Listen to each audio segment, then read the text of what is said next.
Ladies and gentlemen, good morning. Welcome back to the ESPON Seminar here in Tallinn. Please take your seats now. Great.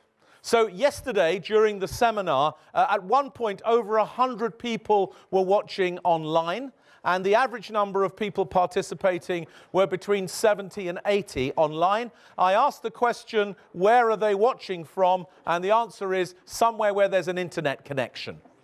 So we know that's good. Let's say a special good morning, firstly, to the digital natives. What I'd like the digital natives to do is to give us one of those type movements. All the digital natives, can we see it, please?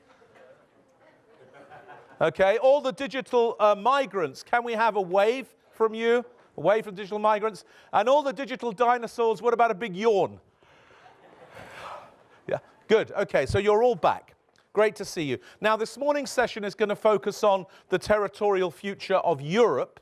And as you know, there's been a huge build-up of activity towards the debate that's going to happen here, with contributions, of course, from the Committee of the Regions, the European Parliament, from ESPON itself, from Eurocities, many other groups. And you know that the trio presidency that's putting together the program for the next series of presidencies is intent on developing a proposal for a roadmap. And that roadmap aims to build upon the Territorial Agenda 2020. It's going to focus on territorial diversity and the different kinds of development challenges that exist in Europe. It will be thinking about the territorial dimension of place-based approaches for the European cohesion policy post-2020. And it will also talk about how those cohesion objectives translate into concrete EU actions. At the same time, it will be looking at how Europe's regions can provide more in terms of the EU achieving globally agreed goals, such as the Sustainable Development Goals. And it will be trying to include the European urban agenda and thinking about the role that can be played by the urban agenda in the development of competitive regions. And it will also be thinking about multi-scalar levels of governance collaboration, both at the EU level and the sub-level. So this territorial future of Europe agenda is a big theme. It's a perfect theme for the ESPON conference to address. And how we're going to do that is firstly with three short keynote speeches, 15 minutes each, offering particular perspectives on the territorial future of Europe. Then we'll have a panel discussion here on the stage. And during that panel discussion, we will open up for contributions from you using Slido in the same way that we did yesterday, promoting your questions, voting on the questions that are set there so we can see which questions people like the most. And we'll use the old technology of hands up if you just want to ask a question. And at the end, we'll be doing a poll in the room so that we get your opinions and perspectives on the territorial future of Europe in a way that we can capture in the synthesis report of the conference overall. So that's the plan for the next 2 hours.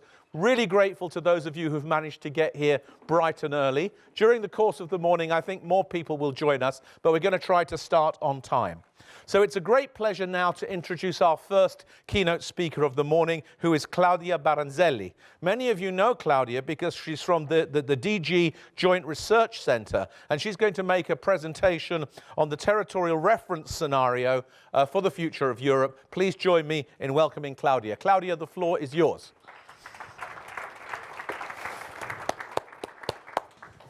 Thank you, Greg. I apologize in advance for my voice. I hope it's still intelligible today, so let's hope.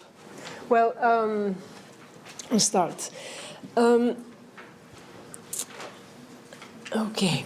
So today, with this presentation, I would like to share with you what is, really briefly, the contribution of the Joint Research Center to the Territorial Agenda. As you may or may not know, our modeling platform called Louisa is explicitly mentioned together with ESPON in the tool number 33 of the Better Regulation Toolbox of the European Commission. So today I'll speak not only about scenario-based projections, but I'll try to briefly explain you also how we get there. So what is the territorial knowledge base that is behind, mentioning a few examples of historical analysis. And if time allows, I'll also briefly mention our dissemination strategies for the data and the analysis that we produce. So let's start from some definitions. So what's a territorial reference scenario? It can be understood as a baseline scenarios, so sort of benchmark against which we can compare different alternative scenarios or alternative policy options. It assumes the most likely socioeconomic trends, and this is really, really important because this is a tool that is used by several policy DGs in Brussels. So we have to agree with them, we take on board the European Commission assumptions on future economic and demographic outlook. Amongst several sources, one of the most important one is the ECFIN Aging Report. And the few examples that you see in this presentation, they all refer to the latest available aging report. Actually, just a week or so ago, we got the news that ECFIN finalized the new economic and demographic outlook. So now we are already starting to update our reference scenario in the coming, which will be available in the coming months. We take on board also the expected effect of European policies which have a known territorial dimension, cohesion policies, the CAP for the agricultural sector, TNT for transport, and so on and so forth. And in this way, we're able to capture and to analyze the cross-sectoral impacts and interaction between different policies at different spatial scale, as we'll see in a minute. In order to get to these results, we have to rely on a rather vast underpinning knowledge base, which is composed by two main components. On one hand, we have a regional socioeconomic database, which cover both historical period and projections. These are economic variables and indicators such as GDP or employment. Depending on the indicator, the data date back to 1980s until today, and then projections up to normally 2030, in some cases 2050. The second component of the knowledge base is I would say humongous geographical database, which gives us information on where economic activities are located, where services are present across the territory, morphological information about the territorial, the European territory, etc. And all these, the reference scenario in its default configuration, it's updated on an yearly basis in order to take on board major updates.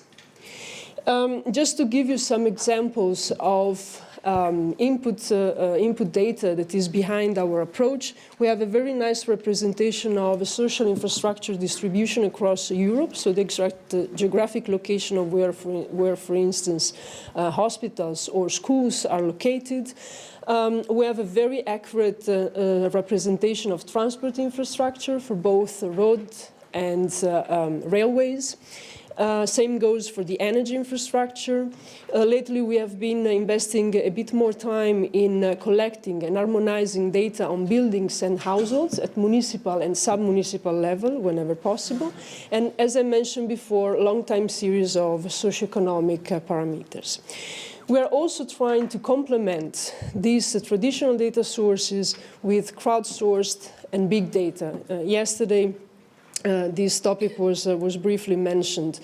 And we go from very high resolution satellite imagery to personal weather stations that we use to monitor the microclimate in urban areas, social media, and of course all the services that Google makes at disposal. So why do we need all these tools? I'm sorry that the titles are cut from the slides because they're an integral part of the presentation, but I'll do my best. Because, as we all know, European regions are widely diverse. And so if we want to assess the local and regional impacts of European policies in a meaningful way, we do have to take into account that physical features, socioeconomic, demographic and environmental characteristics are all specific to their location and their regional context. So we have to be able to work across different spatial scales, from the very local one up to the national scale. Here I have just a simple example, a straightforward example to exemplify this concept of working across different dimensions, but I will not spend time here. What we are looking is basically for the coming 10 years, the expected population changes across Europe at national, NUTS 2 level, NUTS 3 level, down to the geographical location of the changes, which I'm not seeing in the presentation. I need some technical assistance. What are you trying? Right. All right. Sorry. In order to make use to all these tools that we have at disposal, in the last year we have dedicated quite some time to analyze major European trends, looking at both historical periods and projections, reference projections. And we have dedicated quite some time to the analysis of determinants of regional and urban growth.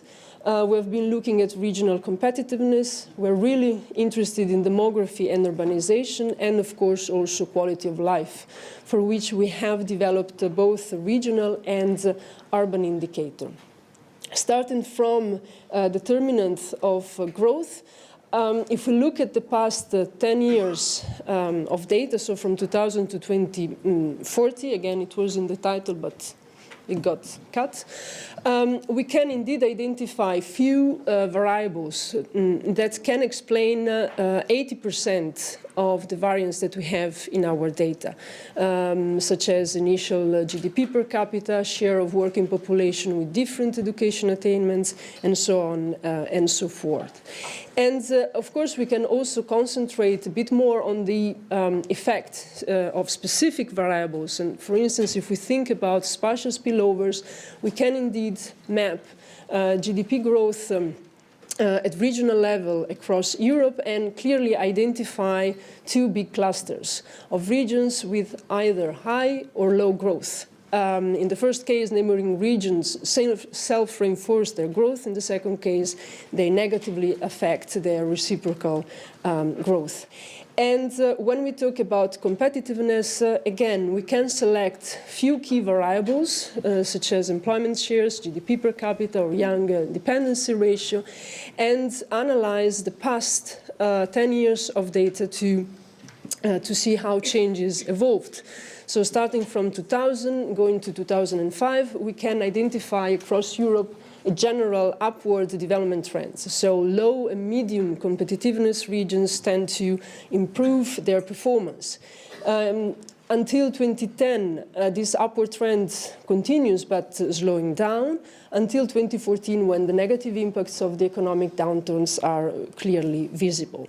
And this is another example that we have been working on, analyzing the role of cities in the economic growth. Here, the main message is that not all metropolitan regions are equal. So whether we consider capital, second tier, or smaller metro regions, the behavior is quite different. And this has important policy implication, because a kind of one-size-fits-all of policy will not work. So far, we have been talking about historical trends, historical data.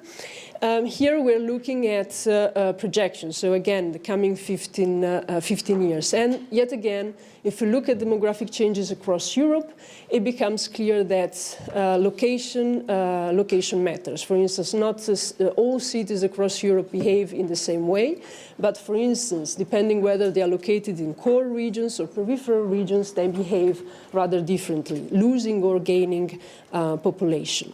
And this has important repercussions if we want to assess the effectiveness of European policies. Think, for instance, the investments in infrastructures.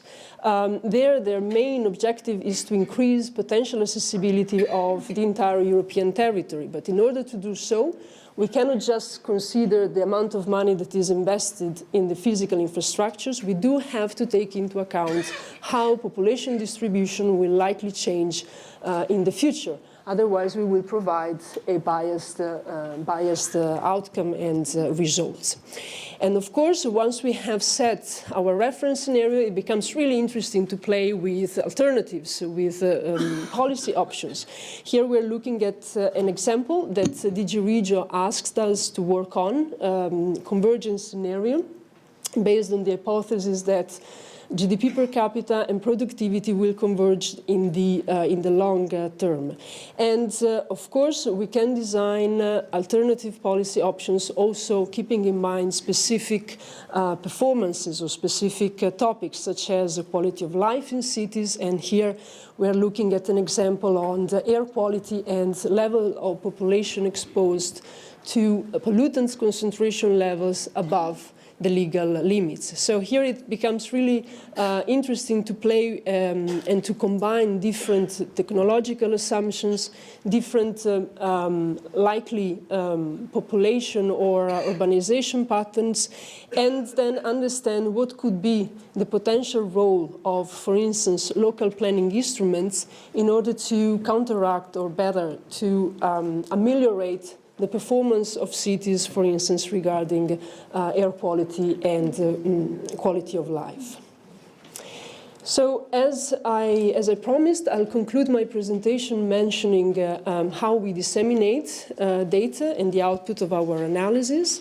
So far, we have developed two main web platforms. One, the Territorial Dashboard, is dedicated to regional data, meaning from NUTS 0, so from country level, down to NUTS 3 level.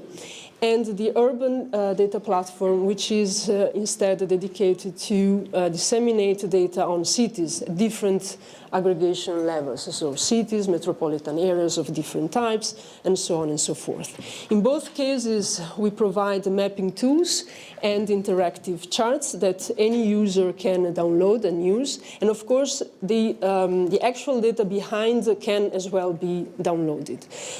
We have now plans to merge these two platforms in one, and we also have ongoing talks with other Commission services, such as Eurostat, to investigate the possibility of interlinking our respective platforms in order to provide one consistent service to our users, which are of course, any type of stakeholders, policymakers, and of course also the citizens. So I invite you to explore the data and the analysis that we make available through these platforms. Please download the data and, if you wish, give us your feedback. Thank you. Great.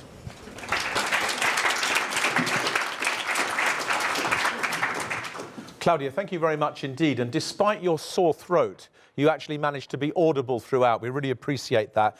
You emphasized that this effort is going to be about a combination of standing territorial knowledge with trend-based analysis and also a review of the effects of policies.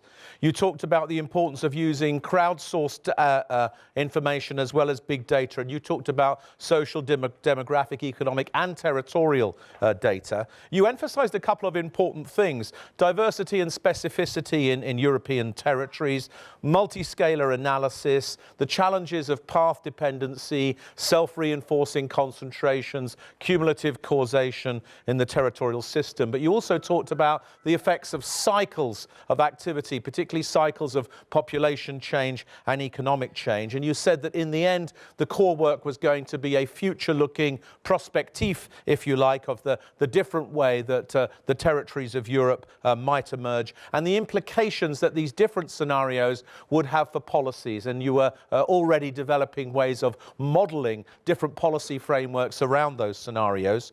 You mentioned at the end then that there will be a number of data platforms that become available from this work, and that will be available to the scientific community and the policy making community more generally. So thank you very much indeed. Really fantastic.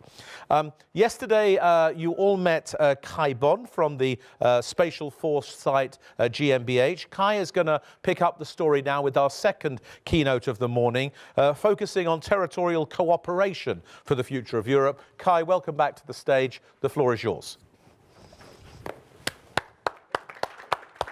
Thank you very much. Good morning, everybody. Before starting, I actually would like to take the opportunity to thank the Estonian President ESPON for the splendid dinner yesterday. It was really well done and nice, and also the sessions yesterday. Shall we give them a round of applause? Yes. So, but now I need to use my 15 minutes, even though it's not just 3. Talking about the future and the European future, not Claudia, we need to remember that things are pretty uncertain. So this picture comes out of another study, not for ESPON, but I think it's a good reminder of all the uncertainties we have around, and we need to keep in mind that there are a number of disruptive elements that might change our future as we think. So what I would like to do today, based on different studies we have done, to say a little bit about territorial challenges, most of those things you know already. Going from that a little bit, how do we actually meet those challenges? How does cooperation play a role in here? And from there, how could future cohesion policy help? So if we think about the challenges, well, that is a summary of basically all the works that you have done over the last year. So it's nothing we really have done. We just went through all the ESPON reports and thought kind of what are the main important challenges. So you will recognize most of it from yesterday or from previous presentations and years. And as Claudia already mentioned, there are a number of things where we see actually concentration tendencies in terms of population or economic activities. And most of that going to kind of North and Western European areas and metropoles, maybe excluding Germany, that is in population not so well advanced. At a lower level, we see also a lot of suburbanization processes going on that are very important. And also, as highlighted yesterday, the challenges of kind of shrinking regions, inner peripheries, which get more and more prominent, and how do we actually address territorial futures and policies in that direction. Also, in economic terms, we see a similar pattern of concentration of GDP to certain centers. And we see also here on a lower level quite a lot of increasing social inequalities, which at one point we probably also have to address if we think about territorial development. Then there is a lot of hope always kind of that the new technologies will fix it all. And if you think 20 years back, kind of the end of geography, we all do teleworking, everything is fine and nobody cares about where we are. It didn't work out that way, really. And if we now think about the third or fourth industrial revolution, depending on whom you follow in the counting, we actually see that there are a number of tendencies where people assume that it accelerates further territorial differences across the world, basically saying that it will be more of an industry where the winner takes it all.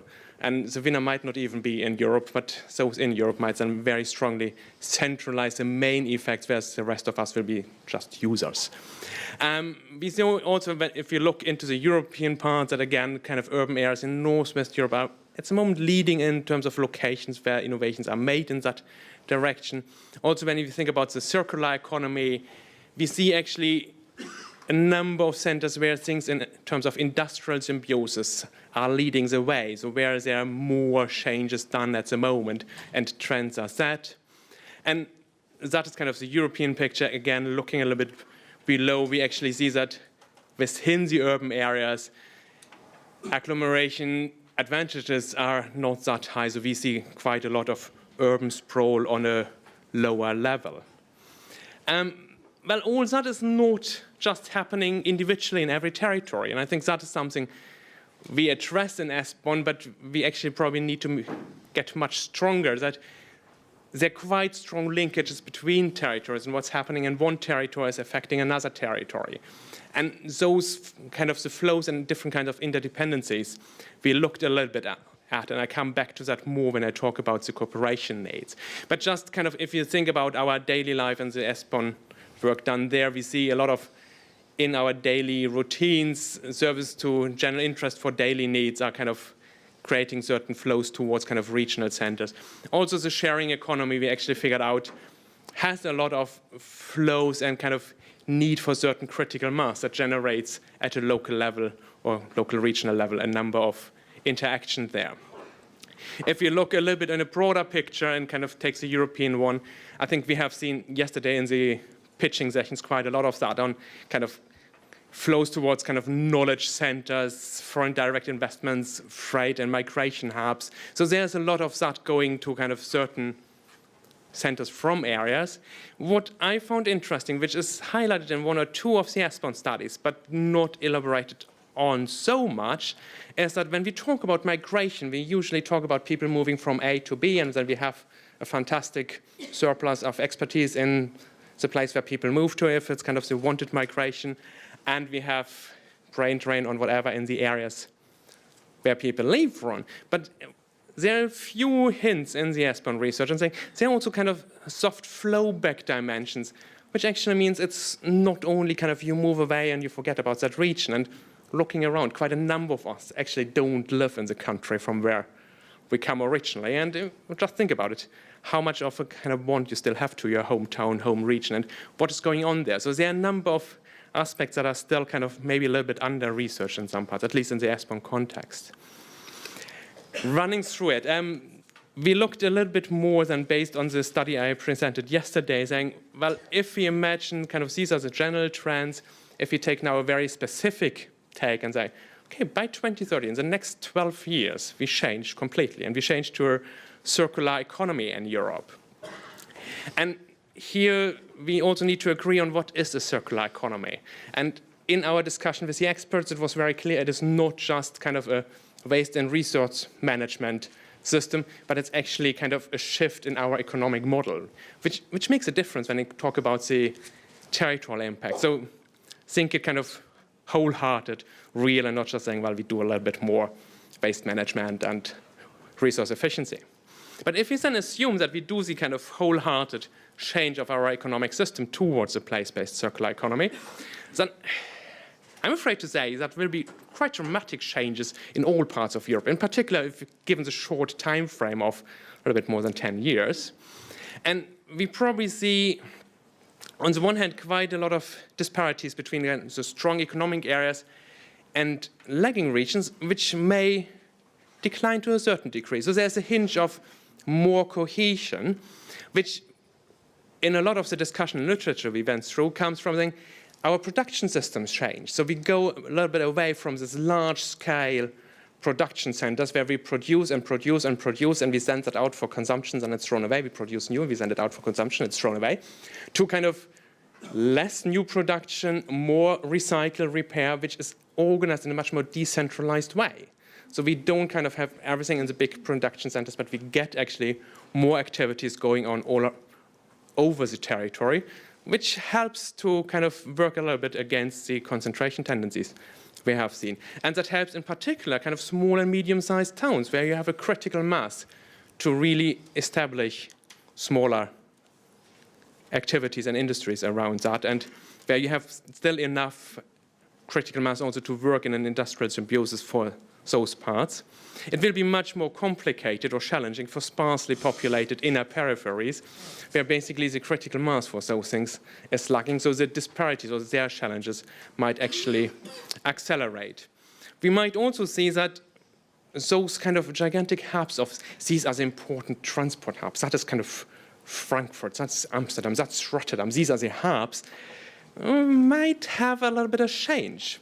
If we don't produce as much anymore newly and send that out around the world or around Europe, transportation patterns will change substantially. So the big transportation hubs might face a little bit of a decline of their importance. And the same goes for the kind of major industrial production sites. And then, of course, as said earlier, we have a potential for those that already are now leaders in circular economy innovation settings that will set the standards and kind of distribute their technologies. We tried to put that on a map, and well, we had just that as one of many topics to address. So we didn't kind of have the chance that the new project that was presented yesterday has to really go through every single detail. So we worked very much with a participatory approach and had a series of about 12 kind of different mind maps in the end, which we co-checked with data. And I think the part of that map is not really to spot your region and say, I'm blue, I'm red, I'm whatever, but it's more saying, well, it has different impacts in different parts of Europe. So the yellowish part are probably those that are more challenged by the change in the industrial setting, whereas the blue ones are where the innovation things are taking place. The striped red ones are where at the moment the level of waste production is simply very high per inhabitant, partly or mostly actually for tourism. So where a number of adjustments will be seen. So that's just to give you a glimpse, and then as announced yesterday, the new project will give you the real data in the next seminar and have much more detailed, thorough analysis on that. If we have a similar assumption about renewable energy and saying in the next 12 years we change completely to a renewable energy system. So there we are. And also here we had huge discussions with our experts saying what does it mean and what does it include. And the tricky issue here was transport. Is renewable energy also including transport or not? And a lot of our analysis on standard, it doesn't include transport, but that's kind of another section. Our experts in our focus group said, well, you can't do that. If you want to take it seriously, you also need to think renewable energy in terms of transportation. And now all of you who have traveled here, think about your trip here in terms of renewable energy and how that would be possible. So also here we have a little bit of an impact. So on the one hand, as in obvious, as kind of those areas that produce renewable energy and have a lot of potential for that, they probably can benefit from exporting those energies. But we also see quite a difference in the ability to finance investments that are necessary. So in able to exploit the energy potentials that you have in renewable production, you actually need to do a lot of investments, and that ability is not equally distributed across Europe. At a lower level, I think if you think about also we produce on the top of our house, etc., energy, also there is a certain location aspect where outside central city locations, the house owners benefit most from it. As I said, transport was a tricky issue, and here we all will be challenged, but again, peripheries much more. And then, of course, all the areas that have very industry or energy-intensive industries will have it. And that, again, actually accelerates a little bit of an east-west divide we have at the moment if you look at the types of industry we have around Europe. So just a few of the challenges ahead given those preconditions. Then how can we master them? And the idea was we can't master them on our own anymore. As no city, no region, no country can in that complex world say, I master that from my territory. We actually always depend on what is happening elsewhere, and therefore we need to cooperate, which kind of in the end, I think my colleague Maria sitting over there said, cooperation is a must, not a luxury. So we can't just disregard that. We had also then a very nice map by Klaus Spiekermann and colleagues made on the impact of disintegration. So if we would cooperate less, what would that look like? Again, look into the report. I don't have all the time here. And so then whom do we cooperate with? And I think here the idea of the functional areas that were also emphasized yesterday are very important. And that range from functional rural regions, urban-rural partnerships, cross-border regions, transnational regions, macro regions, Europe, depending on the topic, you would need to pick the relevant area. And then if we just run through a very few topics in the last minutes here, and if you look at the more local, rural, urban, cross-border regions, I think there's production and consumption in a regional system is important. Critical mass for boosting circular economy, where we often need to have neighboring industries coming together. Transport services, local labor markets, strengthening the knowledge economy, spillover of FDIs, service provision on a daily part. I think all that, and that's nothing new, and that's already happening. Like in the circular economy, the Basque country is quite good on bringing together partnerships about smart specialization around circular economy industry. So saying we need to come together from different parts of the region. So that's going on. We just need to have more of all those things. Same at the transnational, macro-regional level, kind of migration of different kinds, centralization of knowledge economy, how do we deal that at that level, transmission infrastructure for energy, critical mass for new technologies are quite important. And that sounds trivial, but I actually talked to the head of research and development from Ericsson, kind of a minor company in the technology field. And she's being located in Stockholm. Sweden is too small for us. Even the Baltics become too small for us to test things, to draw on expertise available. So we need actually to cooperate much wider, not only in getting expertise, but also in testing new products, etc. And that leads then over into IT solutions that can be done transnationally, services of general interest that are of a wider service. And I guess being Estonia, e-service are a natural take. Also here an example, the Baltic Energy Market Interconnection Plan, where the Baltics said we are all part of the European energy net, but we still need to get much closer and do something here.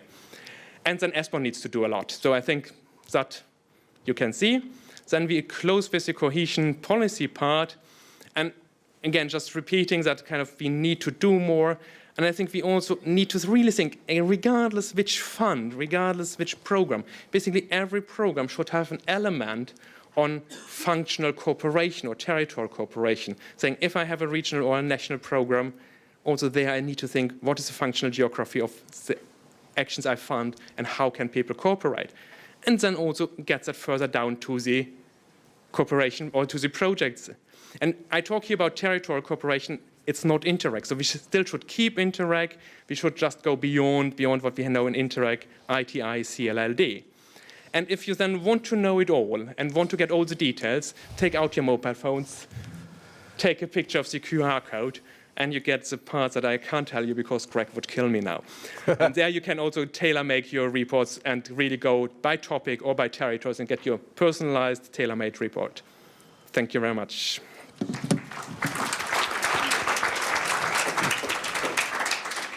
Kai, absolutely magnificent. Thank you very much. I have no desire to kill you. I have a strong interest in your longevity, so do keep going. You talked to us at the beginning about uncertainty. You said there's a huge amount of uncertainty in this space of thinking about the territorial cooperation for the future of Europe, and you mentioned particular territorial challenges, such as concentration trends, the shrinking regions, the interdependencies of various places. You talked about technology and innovation as a kind of a hope, but also as a space where even more uncertainty was arising. You mentioned, of course, the challenges of winners and losers, and you talked about the links, the flows, and the interdependency between regions. I thought your two illustrations around the circular economy and renewable energy were really fascinating in terms of tracing the different patterns of territorial implication that the emergence of these two phenomena had. And then in your final remarks about the interdependencies of place, you stressed the need for cooperation, recognition of the multi-scalar dimension of cooperation agendas. You talked a lot about regional systems, spillovers, critical mass issues, and how to get the right scale of approach and the right sensitivity and flexibility within that. You said within all this, there's a lot of work for ESPON, and there are a lot of implications for cohesion policy, and you very kindly gave us a link to the work at the end. So, Kai, thank you very much. You've done us, I think, a great service, and we're all indebted to you. Let's now go to our third speaker of the morning, who's Andreu Ulied from MCRIT in Barcelona, Catalonia, where they've been doing a wide range of work on a territorial reference framework for Europe. Andreu's presented this work in a number of distinguished forums, and he's now going to present it for us. Andreu, welcome. The floor is yours. Thank you, Greg. I know you are going to make a wonderful synthesis of anything I will say, so I'm relaxed, even though I didn't sleep much yesterday. So we will begin working in a project called Towards a Territorial Reference Framework for Europe. I keep changing. Yes. This the green? Top one. The green one. Yeah. Okay. Our mission statement is like that, facilitating a foresight process towards a territorial agenda post-2020. These are the companies we will work and the key persons on the Strategic Advisory Forum. So it's MCRIT, the European Policy Center, which is the first time working on ESPON, and we needed them very much. Special Foresight, Politecnico di Milano, and then chairing the Strategic Advisory Forum, Professor Jacek Zlachta and Marjorie Jouen from the Jacques Delors Institute. This is the, maybe I will remove this so I can see more easily. So this is the working plan we have. So basically is based on the one hand on facilitating a participatory process with a number of events, and on the other hand, developing alternative scenarios and policy options to be discussed on these events that most of you will be invited. Let me now in this presentation briefly introduce you a number of thoughts, thinking on the baseline and scenario analysis. And I will say just something about the policies, but I will leave this mostly to Jacek and Alison Hunter that will participate on the panel afterwards. So about the unexpected events we are living, I will focus on three unexpected, let's call unexpected events with major territorial impacts. The number one is the economic crisis from 2008 that I don't know if it's over or we are just used to live in this crisis. And I will focus mostly on the implication on the south and the east of Europe. Then the political crisis, the Brexit, which is the most important one. And then the humanitarian crisis, which maybe is the more troubling one because it's affecting the European core values. All of these crises will have lasting impacts, and they have a lot of territorial implications. I will spend a few minutes on this map, which is one of my favorites from ESPON. This was made by Professor Camagna and Professora Capello from the Politecnico of Milano in the worst moment of the crisis in 2010, 2011. Maybe for them, for our colleagues, was the best moment of the crisis because it was very exciting. We are economists working on the meat of a crisis on a modeling. But for the ordinary people, it was the worst moment in 2010, 2011. So in this map, you see the GDP in average in Europe was growing 1.9, which is not bad because this map, this forecast assumes the austerity policies that were in place. So it was a baseline. So 1.9 means that the more developed European regions keep growing at above 2%. So it's a map showing increasing disparities. In red, you see regions in the south that, according to this forecast, will likely will lose 1-2 decades of growth. In pale blue, you see regions which are growing 1.5%, mostly in Eastern European rural, sparsely populated regions. In the east part of Europe, you see in dark blue, mostly capital cities which are growing above 2%. Anyway, they are not converging with the European average, which is 2%. So it's a map of increasing disparities in the south and in the east. Is a map showing kind of the core periphery paradigm back. So it was not, you know, the message of this map was, I would say, controversial when it was published. Afterwards, we were lucky, let's say, because the austerity policies were relaxed, because some reforms were carried out in the labor market, meaning lower salaries, meaning worse working conditions, but that was good for the macroeconomics. And also we are lucky, so the energy prices at world level were down, so the oil price was down. So the crisis was not that hard, but almost, in the sense that unemployment got hard, was very hard, very high, above 20% in some regions, about 50% for youngsters. We had less social expenditure because of the austerity policies and less public investment, precisely when it was more needed.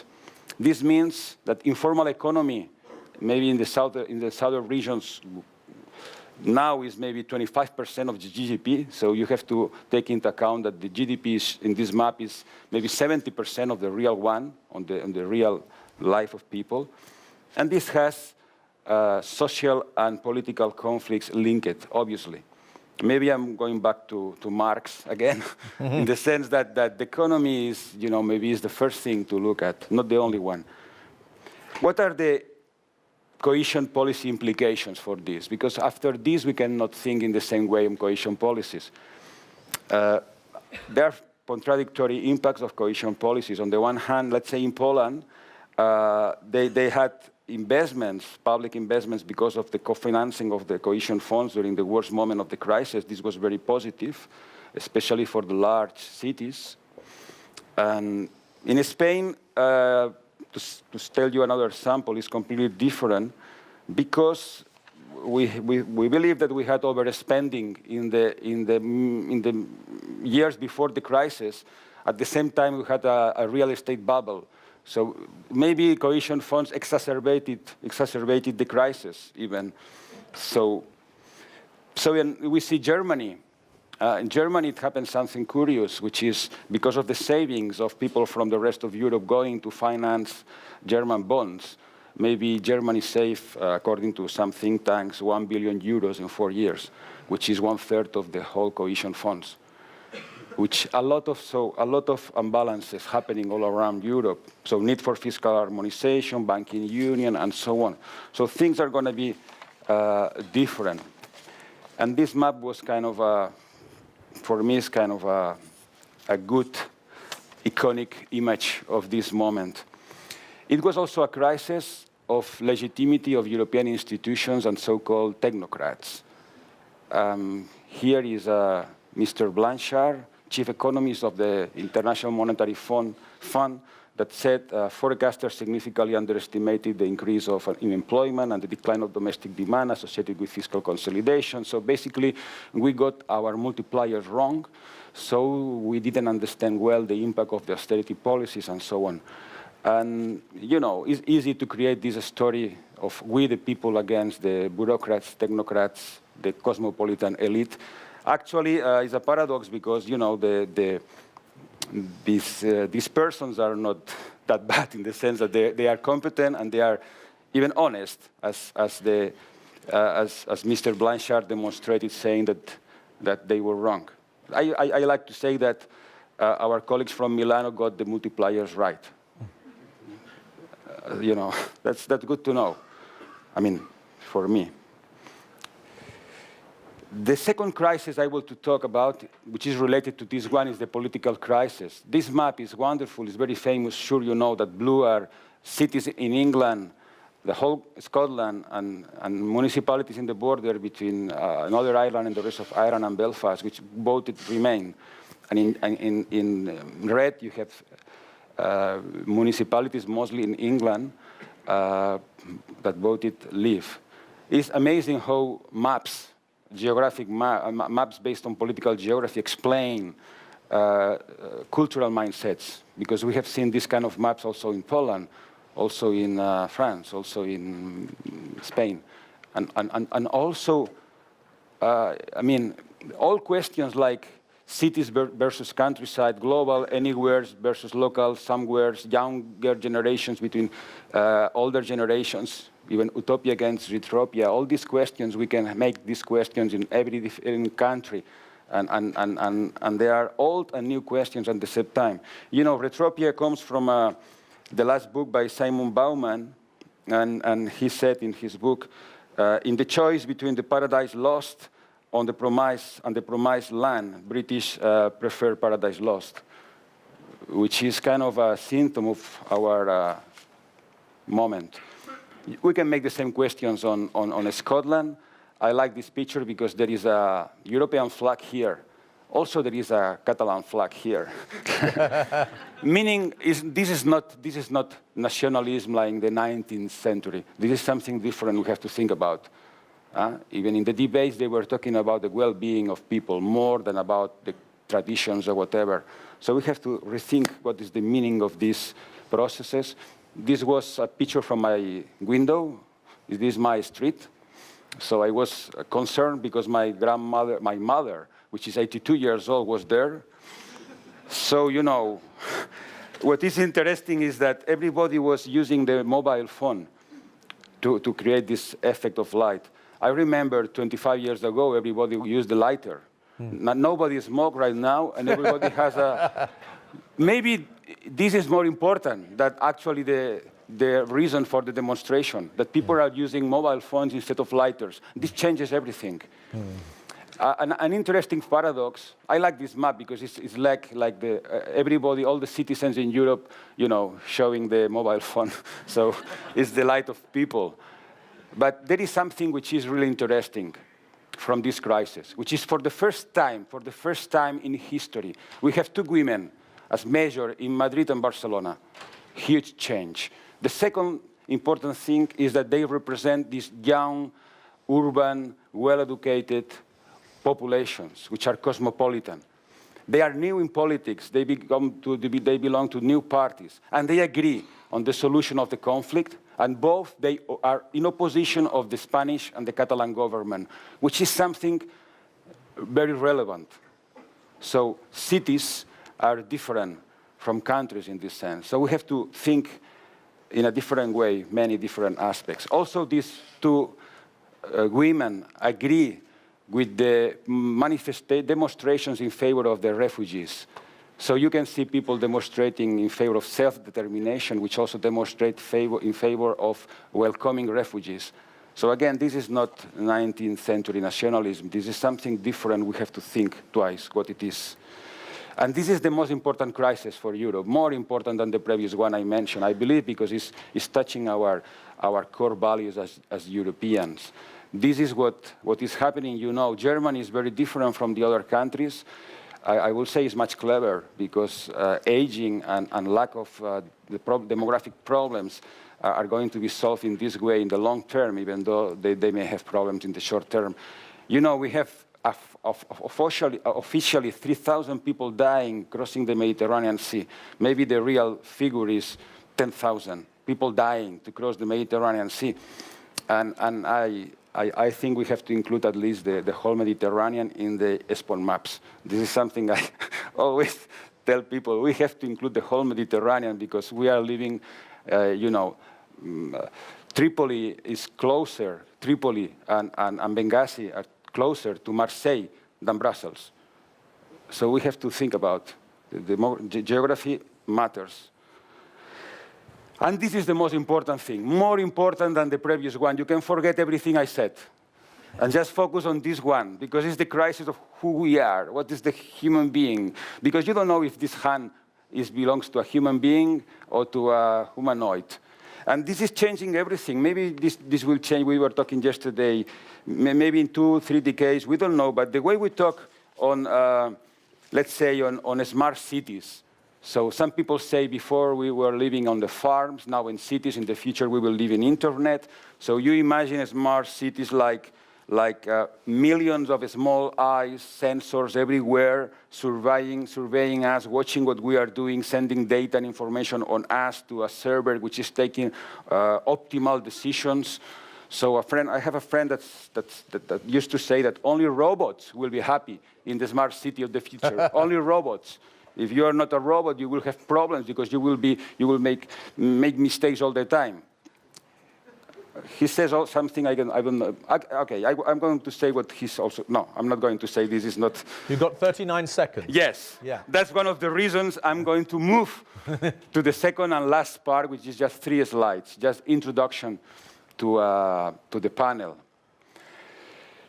So, everything I said is useful, and many things that we're talking on these 10 events in relation of the future of Europe is going to be useful to create the basis for the new territorial agenda. And what kind of animal should be this territorial agenda post-2020? To be useful, to deal with these problems, challenges, opportunities, and many others. This is the first question we have. This is related to the vision. So in the previous territorial agenda, there were a number of aims. The first one is promote polycentricity and balanced territorial development. We have to think what this means for the next decade. The goal is probably the same, because it's the European way. We understand cities this way. We don't like megalopolis of 20 million people. We like networked cities. We have to think what this means on the next decade. And maybe we have to introduce new ideas, like co-development with the neighboring countries. Maybe we have to explicitly recognize that I think Russia is 100 kilometers from here. So Russia exists. And also Libya exists. And we depend on them for the energy a lot. And the last image I have is about policies. So the most difficult question is how we improve the integration, the coordination between sectorial, pretending to be just-in-time policies and integrated place-based policies. And there are three questions that Greg probably will explain much better than me, and will ask you afterwards, which is how to introduce multi-level territorial cooperation in the framework of mainstream European sectoral investment programs, planning and implementing place-based integrated European investment programs in close cooperation with cities and regions. And the third question, providing European support to local, regional, and development strategies. They are maybe not in the same direction, so it's one or the other. So this is a key question we have to investigate on this coming 18 months and all these events. And we will ask you to help us, to provide us a first insight on this. So this is just the last image, telling you what we are going to do the next 18 months. So thank you very much. Thank you, Andreu. Andreu? Yes? If you take your label, I'll take mine. And you can go over to that seat, and I'll stay here. And I'm going to give you this. Is it yours? No. No? Okay. Great. Andreu, thank you so much. Apart from the fact that you woke everybody up with your economic crisis, your political crisis, your humanitarian crisis, and then your identity crisis, you also, I think, explained rather brilliantly what is the backdrop of the mindset and the key challenging questions and priorities when thinking about the territorial reference framework for Europe and what needs to happen. You also explained all of the background in terms of previous formulations and documentations. You explained the leadership and the governance of the process that you're involved with. And you also talked, I think, very importantly for people in this room, right at the end, about new ideas concerning space, the relationship between places, new ideas about collaboration within the EU and outside the EU. And also you came back to the fundamental challenge that was raised yesterday about how to integrate sectoral approaches with place-based approaches. So, Andreu, thank you very much indeed. You were very clear, and as I say, I think you woke everybody up. So we're very grateful for that.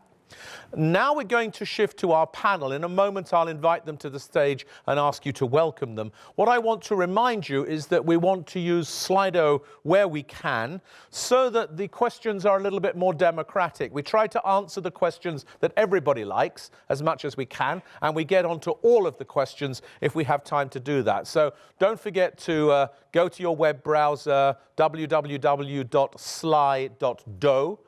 Don't forget that the number is ESPON. You've put in the code ESPON. Then you will be able to start asking questions, favoriting questions, supporting or endorsing questions, or making comments. If you want to make comments, that's also fine. We'll get people to react to them. Now, to join Andreu on the stage, firstly, we're going to welcome Professor Jacek Szelacta from the Warsaw School of Economics. He'll be joined by Alison Hunter, who's Special Advisor on Regional Policy at the European Policy Centre, Romana Minarikova, who's from the ESPON Management Committee, Roland Abte, who's also from the ESPON Management Committee and is the Project Support Team member from Austria. Welcome to the stage. Ladies and gentlemen, please welcome the panel.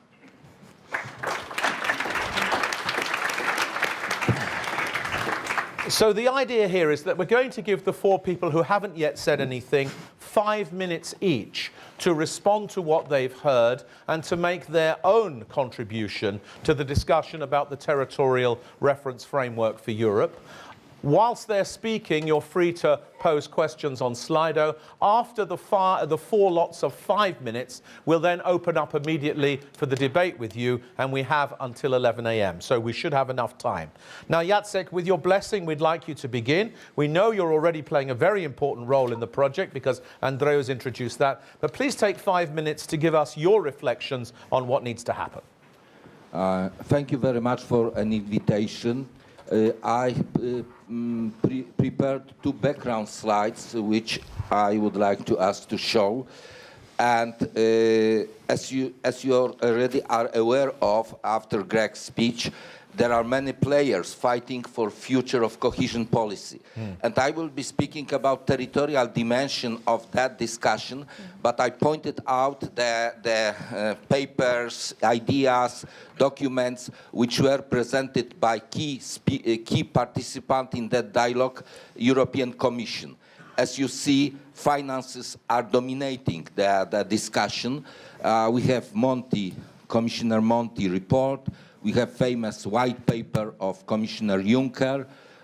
We have 5 reflection papers concerning different challenges Europe is facing in the future.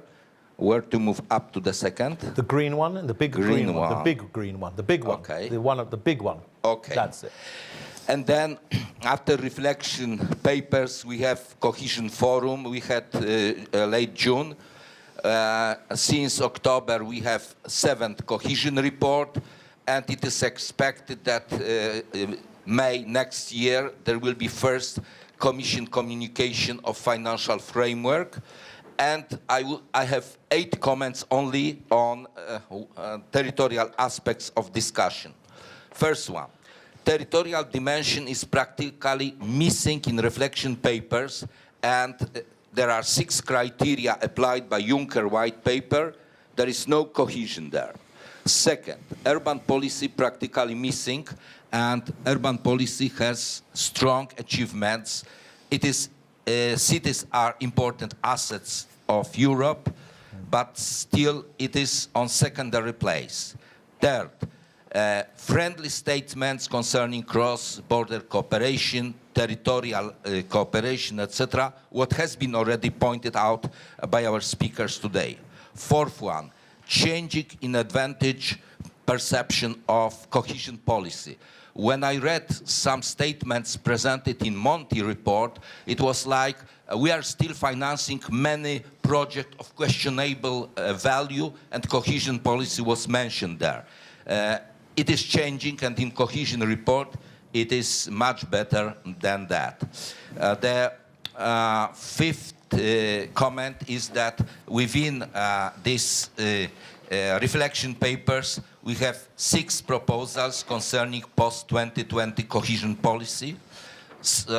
Comment number 6, there is high-quality analysis of European space presented in 7th cohesion report, some very fresh, but there is missing chapter on future of cohesion policy.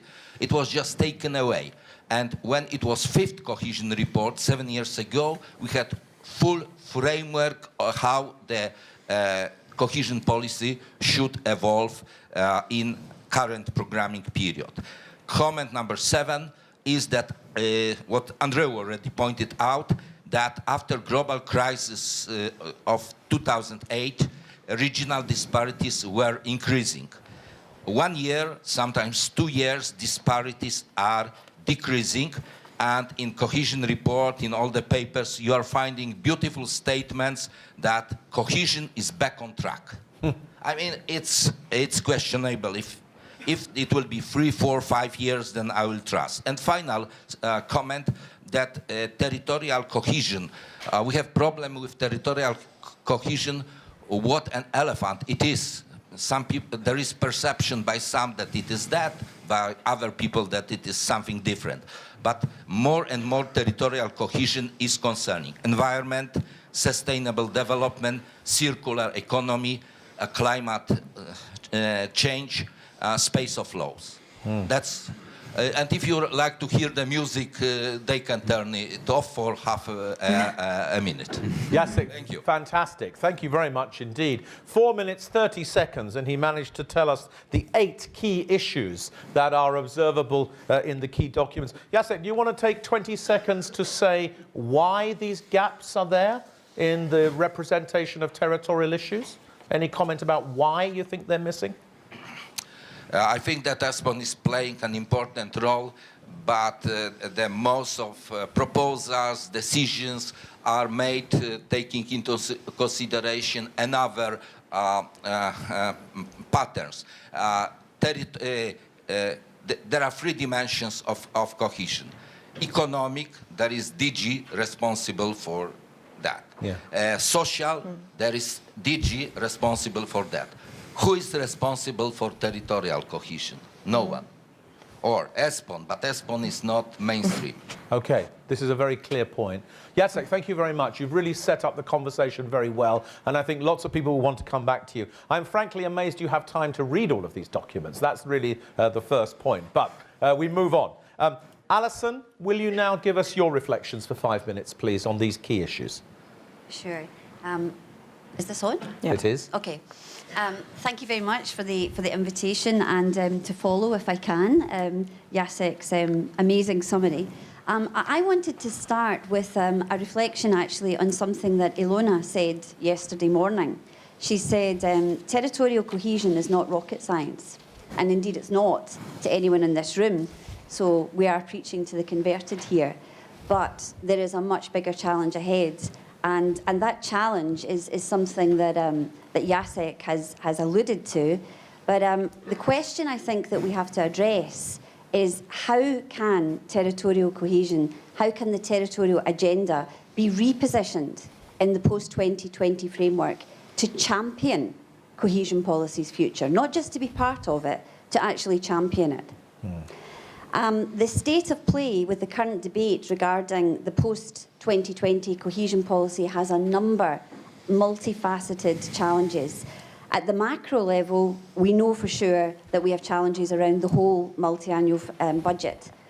There are also issues around security, defence, migration. These are coming way up the agenda. We've been talking about them, and we know that they will probably be placed centre stage in what's happening in the next programming period, and rightly so. But even within this, we have cohesion policy priorities which are fighting for space. Will the future cohesion policy be for all regions?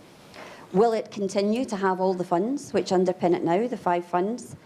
Will we continue on the same trajectory with the simplification agenda? A great deal of investment and effort has rightly so gone into this, and much of our attention is turning to what will this look like, a simplified cohesion policy of the future.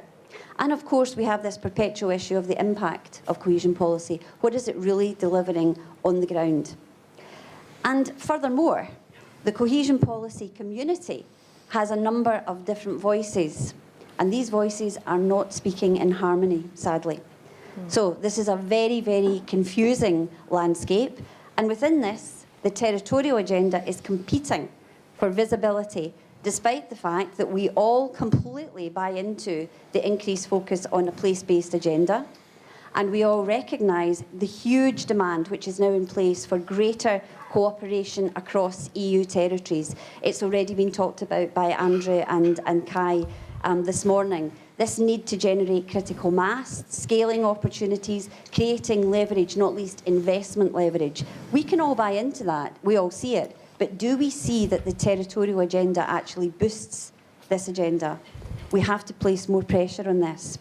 There is a risk that the territorial agenda is going to be sidelined or relegated in the next programming period. So what do we need to do? We need a new narrative. And as Andrew has already alluded to, the territorial reference framework process is going to allow us to test out and define some of this new narrative. And some suggestions there, which we've already talked about actually yesterday and a bit this morning. We need a new connectivity ethos to underpin the future territorial agenda. It needs to be focused on policies, and it needs to be focused on people. So connecting policies, what do we need to do there? If the place-based imperative is to address opportunities and challenges across EU territories, then we need policy concentration and we need investment alignment. The current programming period had a common strategic framework. Does anyone remember that? Has anyone been using it? It was supposed to bring together the 5 funds. We didn't do it. We weren't motivated to do it. We didn't see the purpose of doing it. If we had a place-based rationale under this, could we resurrect that framework? Could we reframe it? Could we reposition it under the territorial agenda? Something to think about. People connectivity. The EU project requires a solidarity renewal. We've been talking about it for the last day. Place has to have relevance and immediacy.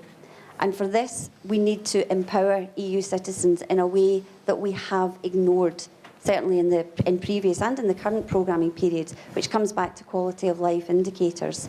The place agenda is at the heart of territorial cohesion. It's at the heart of what we've been talking about.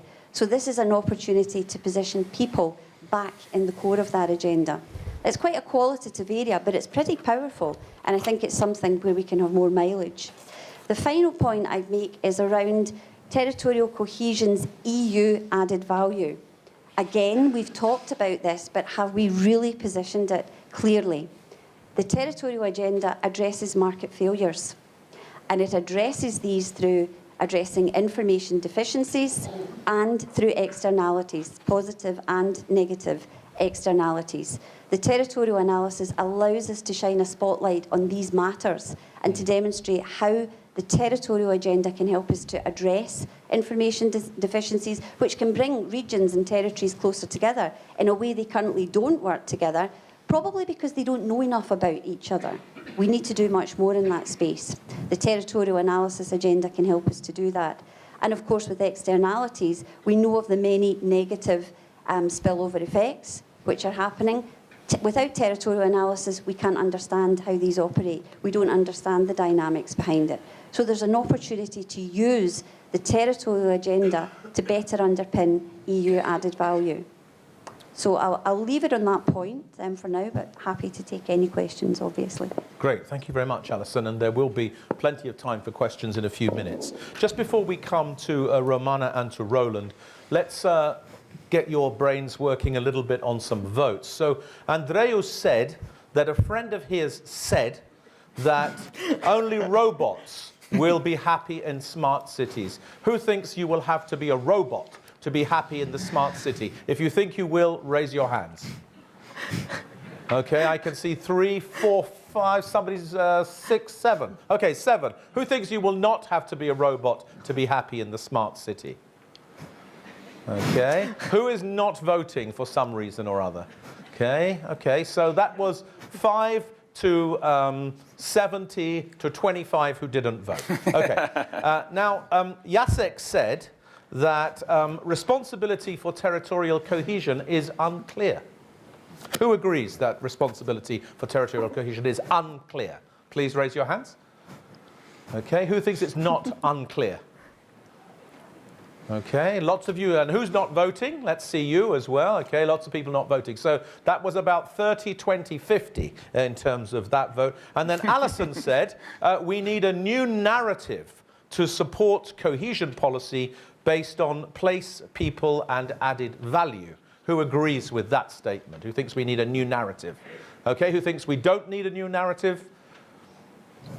That's interesting, and about half of you not voting. So that was 50 yes, nobody for no, and 50 not voted. Thanks very much. Okay, that's good. We know what you think. Romana, please, will you take 5 minutes to give your reflections? Thank you very much, Greg. Thank you very much for the invitation to take part in this panel.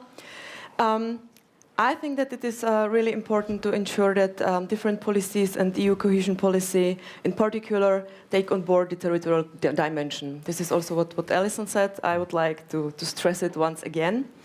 And I also think that to do so, mainstreaming territorial cooperation in the ESIF should be seriously considered. We all know that we are not talking about the big money of cohesion policy, when we are talking about the transnational programs. And this is also why I think that the transnational programs should again have a stronger focus on their real strengths, which is the cooperation and joint development of strategies, rather than on the physical investments, which they will by nature never be able to support in a substantial way. Of course, the cohesion policy and others are very well suited to support cooperation in functional geographies. That's not only true on the Interreg scale, but also for supporting smaller functional areas within member states or cross-border. And here the geography and geographical scales matter. I think it's really important to choose wisely the scale on which you are cooperating in. In Germany, for example, we are trying to work on different functional geographical levels. At the macro-regional levels, for example, right now we're doing a really nice ESPON targeted analysis project where we prepared a vision for the Alpine region for 2050, or at the Actaria project, which was presented yesterday here.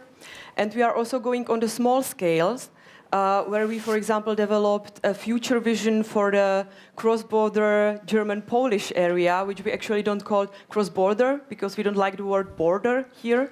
So we are using the word linkage area. You see I'm going, which direction I'm going here. And in this case, we are currently working on the implementation of our vision. So the planning and territorial cooperation happens at different functional geographical scales. And the right level of cooperation needs to be considered for each and one development need to make the cooperation most effective. And politicians and other stakeholders also need to acknowledge that their responsibility goes beyond borders and that the cooperation with territories with similar interests is crucial there. Coming back to Germany, we are a big country with really long borders right in the geographical center of Europe. So this means that our economic and other functional links are reaching far into the European territory.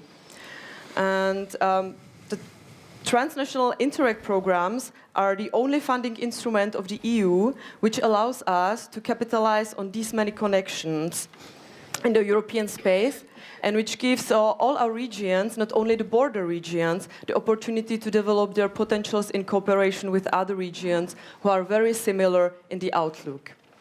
Kai said it really nicely, cooperation is not a luxury, it's a need. So the cooperation at different levels should be not restricted to Interreg programs and funding only, even if it's an effective funding instrument. All of the ESIF programs have the possibility to invest outside the program area.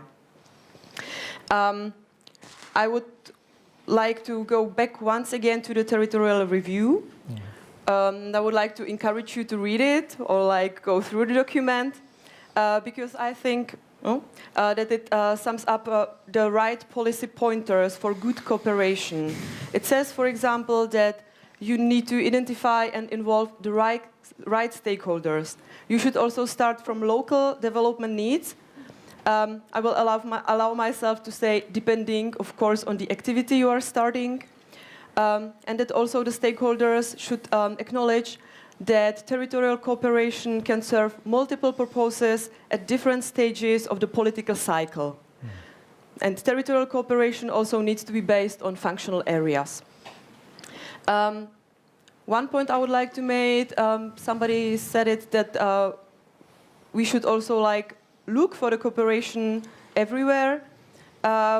One great example is the VASAP, the cooperation of ministers responsible for spatial planning in the Baltic Sea region, where we don't only cooperate on the level of EU member states, we also have Belarus and Russia. So I would like to support Andrew here. Why not go and involve also the Mediterraneans?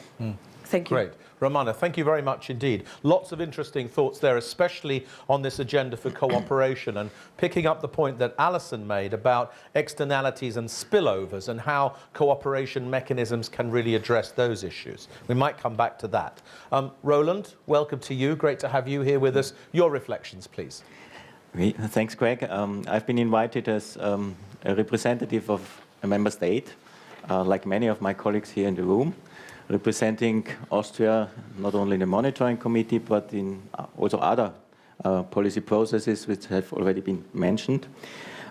So as a civil servant working in this area, we are supposed to support and encourage and take initiatives for better policy making.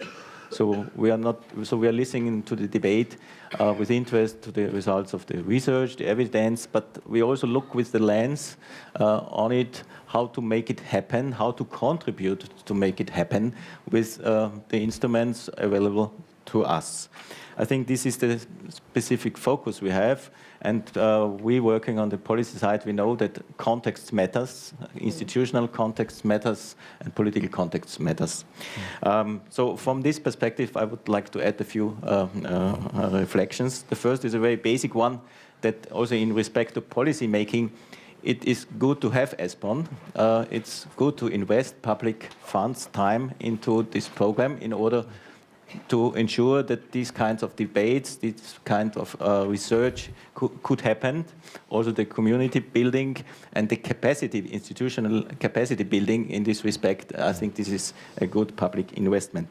Besides that, I would like to refer to the the buzzword, maybe, territorial agenda. And to the question what kind of animal it could become or it should become. Jacek has outlined several big elephants, policy processes which are running, which will take decisions, where decisions will be taken within the next years. So there's a big, not a jungle, but there's a wide landscape of policy processes which could be addressed with territorial evidence. The territorial agenda is one of it. And I just want to remind that the territorial agenda is the prime product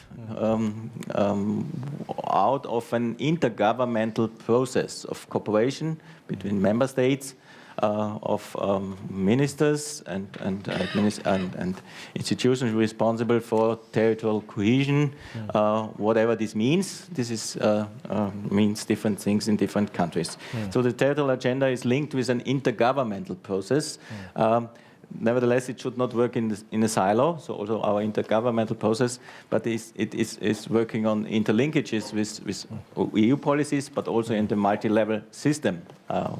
When we talk about territorial policies, it's not only about EU policies, it's first of all about national and also in Austrian case, we know that it's first of all the regions taking decisions. So in this respect, the territorial agenda and also the work in this intergovernmental format has a specific role to play, and this role has to be developed. Just to confirm the information that under the current trio presidency of Estonia, Bulgaria and Austria, a step was taken towards the revision of a territorial agenda. I emphasize it's a step, another step. It's not imposing anything on future presidencies and not defining what animal it will be, but it's taking serious the political decision of ministers taken under the Luxembourg presidency in 2015 to work towards this territorial agenda. So this step was taken and a roadmap was prepared, and in this roadmap the inputs of ESPON are not only welcomed, but they are regarded as a very important basis for a discussion on the key policy areas, but also towards pathways of implementing or improving the policy framework in enhancing cooperation in this field. So this is somehow inside the roadmap for the next 2 years, kicking off the process, hoping of constructive support, unconventional ideas, new ideas which inspire policymakers then working towards the territorial agenda. Coming back to the question, what kind of animal it should become. The elephant is a little bit the high road. Yeah. I don't now mention a small animal, but we have to work on that. What it should become is a modern animal. The territorial agendas so far, they have been quite traditional documents and processes. I think there is a general agreement that this, if there will be a territorial agenda and a policy mechanism around, then this has to be adapted to modernized, innovate, becoming younger, more future-oriented. So this already is a challenge beside the content issues, the key policy questions which could be addressed by a territorial agenda process. Great. Roland, thank you very much indeed. We won't have a vote about whether the territorial agenda should be an elephant, a horse, or a snake, because this could be a very complex vote. But you've made a very important point about the roadmap, the role of the trio of governments and how they've set about setting out this roadmap. And I think we're all indebted to you and your colleagues in the other two governments for doing that and being so precise. And you've made the point that the ESPON contribution to the development of this roadmap is going to be very important. Let's do 3 more votes before we come to the questions. So one of the things that was stressed by Andreu and then supported very much by Romana was that territorial cohesion policy should look to address areas outside the EU borders, if you like, the neighbouring areas. Who thinks this is a priority? If you think it's a priority, raise your hands. Okay? If you think it's not a priority, raise your hands. Okay? Lots of people not voting, though. Can we do that again? If you think it's not a priority, raise your hands. Okay, if you think it is a priority, raise your hands. And if you're not voting, let's see you. Sorry, what is the priority? So the proposition was that the territorial development policy in the future should address more completely the areas outside the EU borders, the neighbouring countries, the Mediterranean, some parts of Russia, obviously, Norway, and others. Ukraine, yeah, Southeast Europe more generally. So who thinks it is a priority? Let's do it one more time. Thank you very much. Who thinks it's not a priority? Okay, that's interesting. Who's not voting? Okay, that's about 40 in favour, 30 against, 30 not voting, more or less. Romana made the point that cooperation should be a key focus of this, building upon the point made by Alison about spillovers and externalities. Who thinks that territorial cooperation should be a big feature of the new policy framework? If you think it should, please raise your hands. No surprises with lots of geographers in the room. Thank you. Who thinks it should not be a priority? No one? Okay, well, we won't worry so much about that. Great, thank you very much indeed. Oh, one more question. Roland's contribution focused a lot on the intergovernmental nature of decision-making in the EU framework and reminded us in a certain sense, very politely, that this has to be the subject of intergovernmental agreement and therefore the national dimension is very important. Who would like to see the ESPON work focused very much on building that intergovernmental agreement around the territorial framework? If you would, please raise your hands. Okay, interesting. If you wouldn't, please raise your hands. Is the question clear? Not many people are voting. No, okay. So I can see that when no hands go up, it's very clear that I haven't got it quite right, so I apologize for that. I'll come back to that question in a minute. Let's go to the debate. I'll formulate it more clearly. Can we see the questions that have so far come through on Slido, please? And see how we're getting on there. And what we'd like to do, panelists, is invite you to be quite quick with your answers so that multiple people can comment on each question and so that we can deal with a lot of them. Question prioritized by 8 people. Is there a need for a new long-term European territorial development perspective or vision? Jacek, why don't you comment on that first, and then Andrea, will you say something about it, just building upon what you said. Keep it short, gentlemen, and we'll have some more contributions as well. In my opinion, the last territorial agenda from Gödöllő, Hungary, of 2011 was quite good product. But since then, we are facing different megatrends in Europe, which changed the landscape dramatically. So we have to adjust our thinking, and that's logical that we have to do that. The second reason could be that this territorial agenda was successful as a product of good quality, but not successful as a policy outline. So we have to learn on weaknesses also, trying to think what to do to be successful. Thank you. And which differences, which weaknesses would you try to address? Of course, starting from territory matters. It was more or less by Andreu presented.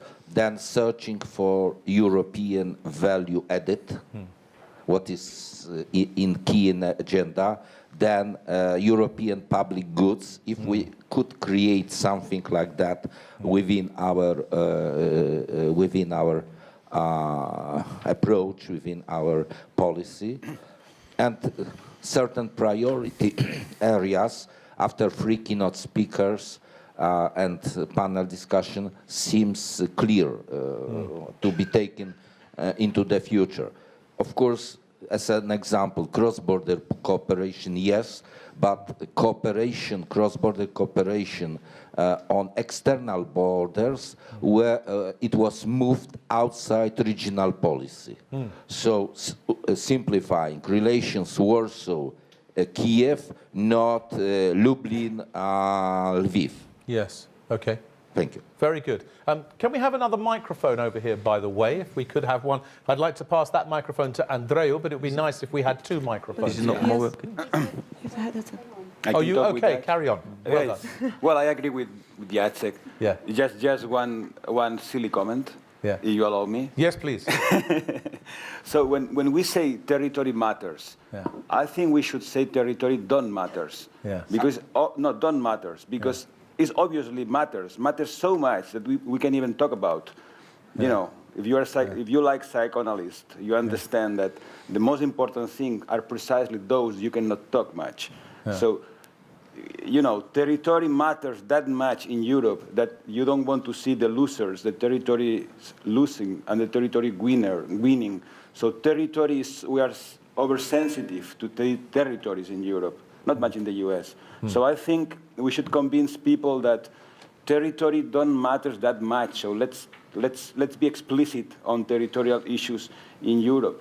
You know, when you see the territories, I mean, political jurisdictions on territories, you see the borders of the countries and so on, you are in trouble. So maybe it's good if I mean, territorial cooperation is forbidden by the Spanish Constitution to begin with, forbidden within Spain. Yes. And I don't know what happens in Hungary and other countries. I don't know if territorial cooperation is allowed in the different. So territory matters too much. Yeah. So it's good if we can relax this thing and say, okay, in the next millennium, in the millennium we are, maybe territory is not such an oversensitive thing. Yeah. And we can make maps showing that many things happen in different places and we are not so sensitive. So maybe the new narrative we have to think about is emphasizing that please don't give such a importance to territory. So we can talk about territory. Thank you, Andrew. Everyone in the room will interpret what you've just said in different ways. And therefore, it's probably quite important to clarify as we go along. But what I understood you to say is that jurisdictions don't matter, but places do. And yes, but territory is a political concept. Yes. Place is not just can be political or not, but territory is also a military political concept, construct. So, yeah. Okay, Jacek, a quick remark, and then we're going to move on. My feeling was that we are trying to avoid the concept one solution fits all. Yeah. Because Europe, European regions, European territories are very diversified. So you have to take different approaches. And my feeling, why I was supporting that, was that you have to have fine-tuning of policies. Absolutely. Great. Romana, can you pick up the second question, please? How do we increase the added value and impact of EU territorial agenda on policy-making processes at European, national and regional scales? And then, Roland, we'll ask you to comment on this as well, saying a bit about the national perspective. Yeah, I see here maybe like three points which could be addressed. First of all, it is important to start now working on specific tasks and maybe to speak about actions which will help us to put the principles of the territorial agenda into political practice. And here the colleagues from urban matters could be a good example and show us how to launch some concrete individual projects. Another point, how to increase the added value and impact of the territorial agenda would be we need to make a policymaker notice that many policies have territorial dimension. I know you probably do this all of the time at your work. I am trying to do this in Germany too, in my own ministry, but still people don't understand this. And one example for this would be the trans-European networks, for example. Within the networks, there is the possibility to develop the so-called urban nodes. When a larger city is located on a transnational corridor, the fact alone that it is now part of a greater infrastructure will inevitably have effects on the city development. And one shouldn't see this as a burden, but as an opportunity. And the EU even provides money to finance this completely outside the cohesion policy. And in order to support such development processes. So that's something we need to capitalize on much more and make it clear to those colleagues working with the sectoral policies. Writing a new territorial agenda is one thing, but leading a debate with the sectoral policies another thing. And I think it was under the Belgian EU presidency, there was an attempt to organize meetings with people responsible for spatial development and people responsible for sectoral policies. So maybe we should go back to this and try to organize such meetings annually at different levels, local, regional, national, European levels, to make really clear that there is the territorial dimension of sectoral policies. Yeah. Romana, thank you very much. Actually, you've answered the question I was trying to formulate, but not very well a few minutes ago, which in a sense is, how do you advocate for territorial policies with national governments that have sectoral organization? And you've answered the question very, very clearly, what you need to do there. And Roland, I want to invite you to add to this. So, of course, how do we increase the added value and the impact of EU territorial policies, but how do we advocate them to national governments so that they see the value? Yes, on the first part of your question, I share Romana's view that it's not about writing a document or revising a document. It's also not about formulating a vision, but it's the issue is how to improve policy-making cooperation of countries with other sectors, DGs, and so on specific issues in a realistic way. So one should not be too idealistic, but on some issues there could progress could be made, and for that it requires a framework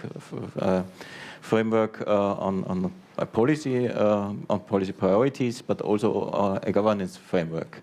And also think that the examples of the urban agenda framework, but also what's happening in the macro-regional approach is, as a policy, as a governance model, something one could look at, learn from, and then adapt it to the need. On the second part, on the national, for us, working on the national level is, of course, an ongoing challenge to internationalize the national activities. It starts from a national strategy, independently from the status, to ensure that the international functionalities transnational are considered and perceived, and not a nation state as an island. But it also requires capacity building and a variety of tools and support to the actors from the lower levels, regional and local levels. And as you mentioned, that it's not allowed, territorial cooperation is not allowed in Spain. In Austria, most of the partners working in Interreg or territorial cooperation are coming from the cities, from the regions, so they have their international relations. The role of the national level is a specific one. Yes, there are constitutional rules. Yeah, let me adjust a little bit. It's not that it's forbidden, it's that it's informal. So two regions within Spain, two regions cannot create a formal institution to cooperate. Yeah. And forget about, let's say, municipalities in the Basque, France and Spain together, forget about. But even within Spain, they cannot create formal institutions, but informally, of course, they can. Yes, people will find this a bit strange, but there are many constitutional arrangements where legally governments are not allowed to spend any resources, any money, any time on anything that's outside their border. Yes. And that's really what Andrea's referring to. It's extraordinary but important. Let's pick so in a minute we're going to pick up this question about crisis that Vincent has raised, where he's essentially asking, aren't there any positive stories? Coming back to the idea that Alison put forward about the need for a new narrative. But before we do that, Alison, can you lead some response to this question about the role of territorial cooperation and how it could be further and better promoted? Yes, how can it be better, further and better promoted? Well, it comes back to the added value dimension, but the other side of the added value dimension is the cost of non-Europe. And we haven't talked a lot about that yesterday or today, but I think we need to be bolder in what are the costs of non-Europe. So what happens if we don't have cross-border cooperation? What happens in the absence of macro-regional strategies, the Connecting Europe facility, and actually the single market? What happens if we don't have these things? And there are some, because we have them and we generally like them. I think there are a few, I mean, they are a threat to the member state. Yes, they are. And that's a rather political narrative. But the threat of taking them away is something that I think is quite a compelling case. And I think we need to provide more counterfactual evidence in that dimension to be able to come back and actually fight for the importance of the territorial agenda for the future. Okay, thank you very much indeed. So in a minute, we're going to come to this interesting question from Vincent about, how do we provide directions for territorial cohesion that are positive stories, probably not simply involving GDP. But before I get the panelists to comment on that, anybody waiting to just ask a question on any topic? Anybody want to raise their hand? No? All happy with the Slido? Not everybody likes Slido. Some people prefer the old style. No? Okay. Good. Well, let's answer this question then. So we're looking forward. We're trying to create a positive story around territorial cohesion. Where would you begin if you had to create such a positive story? And Jacek, I'm going to ask you to start. Maybe a side statement, but in my opinion, promotion of achievements of that policy is rather weak. And often citizens even do not know that it was arranged, co-finance, made using European policies. And I saw the first paper about promotion of that, I saw during Malta as the presidency, which was approved, a very, very good one, what we should show as success story. But I think that there is typical set of things which should happen. It is best practices exchange. It costs relatively little, but it gives strong multiplier effect.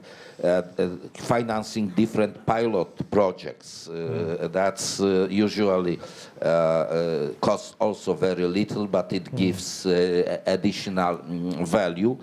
And I think that what I'm afraid very much of is the recentralization, I call it double recentralization of cohesion policy and approaches. First one, that we apply concept of shared management, that it is split between Brussels and countries. It seems that more and more is returning to Brussels. So we are losing that effect which are on different places. And then if you compare the size, the amount of resources which are managed in EU member countries in 2014-2020 on central level, compared with previous programming period, it is more on central level than before. It means that in many countries it is recentralization within.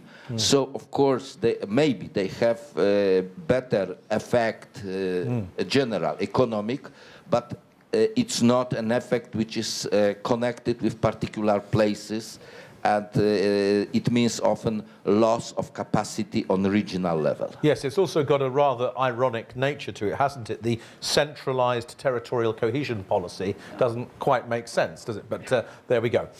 So Jacek's made 5 key points. Firstly, we should focus more on the achievements of cohesion policy and also the accreditation towards the EU level of those achievements. Secondly, focus more on best practices and the highlighting of them. Thirdly, more experiments in terms of pilot projects, investing in them. Next, getting the balance of the co-management processes right so that there is more, as it were, management happening on the decentralized level. In fact, that's 5 key points. So, Alison, can you build on that? If you were developing this positive narrative around territorial cohesion as we look to the future, would you agree with those? Would you add more? Yeah, I would certainly agree with those. The evidence base is weak. It has to be stronger, it has to be bolder, and I think it has to be more compelling. I think the other aspect for me is about how do you motivate? What are the incentives for... Is this not working?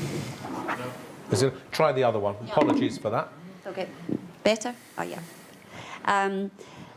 How do we incentivize better cooperation across different geographies and particularly interregionally? Yes, we have an Interreg Europe programme. It's very popular. It's well liked, but does it really get the message out about what it's achieving? And there's another element of this, and it's relatively new, but it's a bottom-up process that I would point to, which is around cooperation for the innovation agenda, for regional innovation, which has taken on a new range of measures at the EU level in thematic smart specialisation platforms. This is the bringing together of specialisations across regions, naturally and voluntarily, to work together. In areas where they want to. No one's forcing them to do it. And this is a fantastic news story because it has been self-mobilising, it has been entirely voluntary, and it is delivering new types of cooperation and a new evidence base around where Europe's specialisations lie in terms of international competitiveness that we've hitherto been unable to really recognise, because much of this in the past has been top-down. So I think when there is an incentive from a bottom-up perspective to bring territories together, to encourage how they scale up their assets and their levels of cooperation, Europe has an enormous story to tell. But we need to facilitate that process better than we currently do. Thank you very much. It reminds me of one of the points that was made yesterday, was the importance of focusing on Europe's leadership at the global level, and some of these policies actually being part of a global leadership agenda for Europe around sustainable long-term territorial development, tackling of regional disparities, all the things that Andrea was raising, that actually it's an agenda that resonates globally in a certain way that's very important. Now, we've got 3 or 4 other questions to tackle, but I just want to see if Romana or Roland or Andreu want to add to this, how do we build a positive narrative? After that, Andreu, I'm going to ask you to talk about how do we engage the stakeholders in all of this. But before that, let's just talk about any more to add on the policy. I would like to answer this question, not the second one. It's much more difficult. Yeah, well, we're giving you the difficult questions today. Oh, no. Anything to add on the positive agenda? Romana? Just to... I think Jacek summed it up perfectly clear. I think we really need good storytelling, because most of the times people really notice that something was financed from cohesion funds and policy only if there is like a new street or new bridge with this blue sign. It was financed from EU funds, and still most of the people won't understand. So we really need better storytelling at all levels. Okay, very good. Roland, anything to add? To add, from the policy maker side, what can we really do is communication, of course, is important. Storytelling, make aware what already happens, but also to feed in new ideas, new possibilities, and in this respect, any forward-looking approach of what are potentials, what are good practices from other areas, and to provide context of exchange and dialogue, because it's not only spreading knowledge, but also provide the context of the right stakeholders, then to develop this further in a very incremental way. What are your needs and what are new ideas, and go ahead, the next step. Okay. Andrea, anything to add on this question about the positive narrative? Thank you. Two short ideas. The first, I had the feeling that, I agree with everybody saying that cohesion depends maybe more on other things than on the funding. Let's say monetary policy. Monetary policy is critical, but also the single market. So maybe in the future, further more liberalization on some sectors may be beneficial for cohesion. It's not just that more liberalization is always worse. Maybe in the future this will change. For instance, in maritime policy and air policy, attracting investment from China and some places of Europe, whatever. And the second thing, I was shocked in one ESPON seminar in Greece that the person,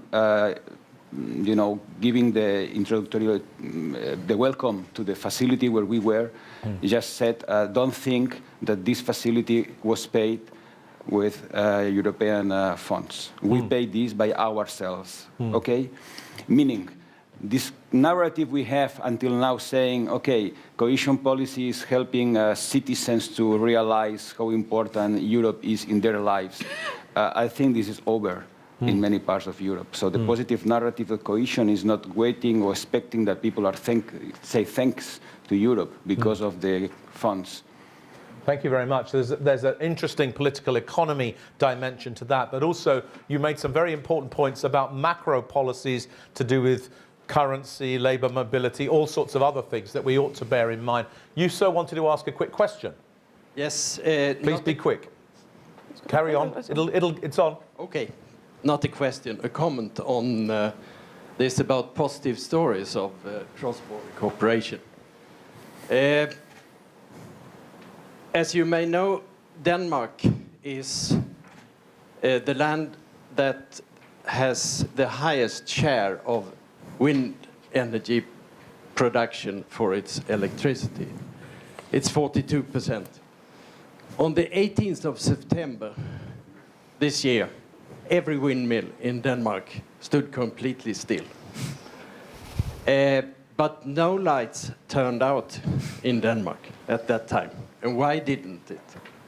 Because they got electricity from Sweden and Norway, because we have a common grid. So there were no effects at all. So that was an example of Nordic cooperation in this field. Very good. Well, I think we should give them a round of applause. Well done, Sweden, Norway and Denmark. And if there were prizes for wind energy cooperation, they would win them there. we've got about 7 minutes, and we want to come back to this question that at the moment is at the bottom. And Andrea, we are going to ask you to answer it. But before that, let's tackle a couple of others. Quick question, quick answer.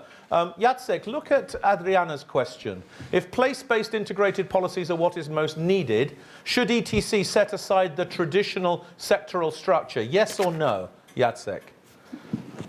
Maybe no. Maybe not. Okay, let's look at the next one. Policies at the national level are normally different from those seen in cities and regions. Can this policy discrepancy be resolved in a creative way? And Romana, can you tackle that? Do you think it can be? Yeah, definitely. Let's be creative. I think, for example, in Germany, we have no spatial competencies in spatial planning on a national level. So that's everything the regions do. But if they don't do, we still have some instruments. We can encourage some regions to participate, for example, in some competitions to develop more modern, future-oriented projects.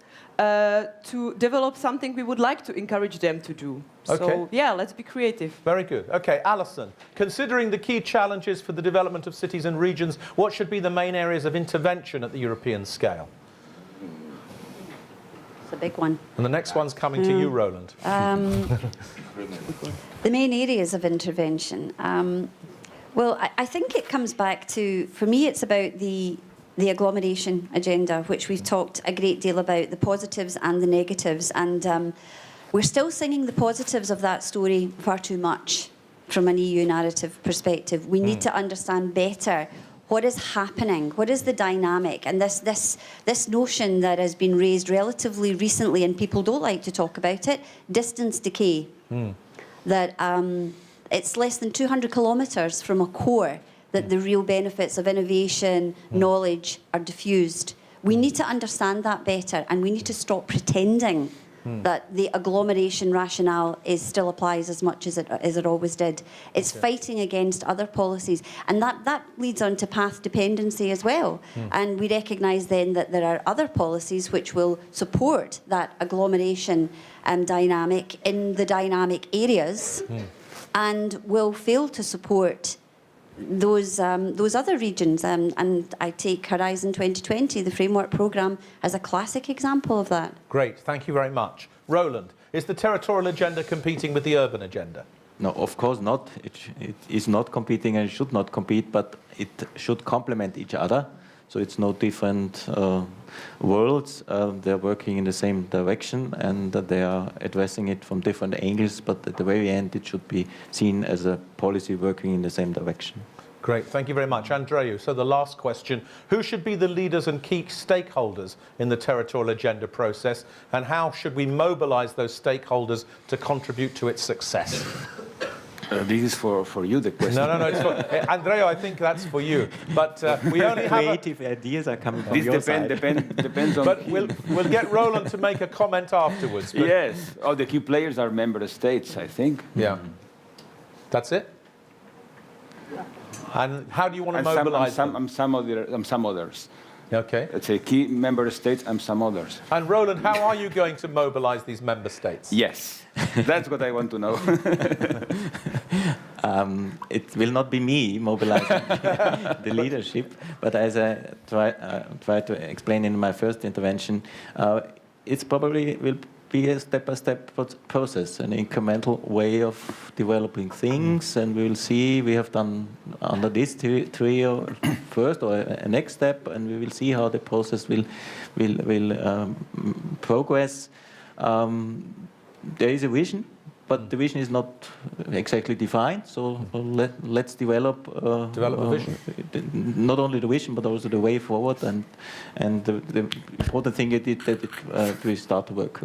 But okay. I just to add that in the project we will try to create a number of events which are open to member states and other people, and not just to have votes or have any stakeholders discussions of interest, but trying to think in an open way in the future of Europe and territorial agenda, just to provide useful and interesting and inspiring evidences Yeah, for it sounds the like new there's- territorial agenda. Sounds like there's a deal here that Andreu will help with colleagues to build the vision if you will advocate with the other member states. That's the deal, Roland. The deal is already done. Good. Because during the Austrian presidency, which I will explain later, we will try to mutually Great.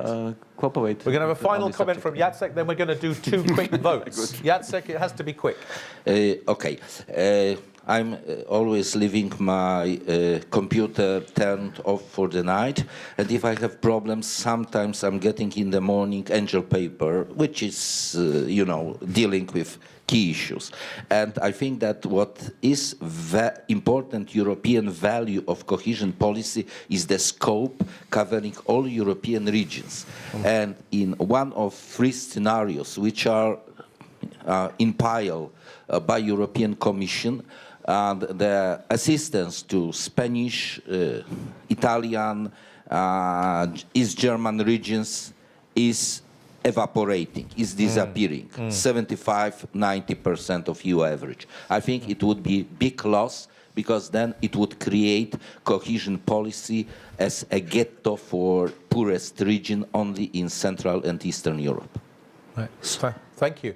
Very profound. Let's now go to a vote. We have 2 votes that we want you to take. Please open Slido, be ready to vote. Can we have the first kind of summary vote, please? So we're trying to summarize this conversation. What trends may be more influential for your European territorial future in your view? Is it migration flows to and from Europe and the rest of the world, social inequity, particularly in large cities, regional economic disparities, climate change, technological developments? Which do you think will be most important? Please vote now.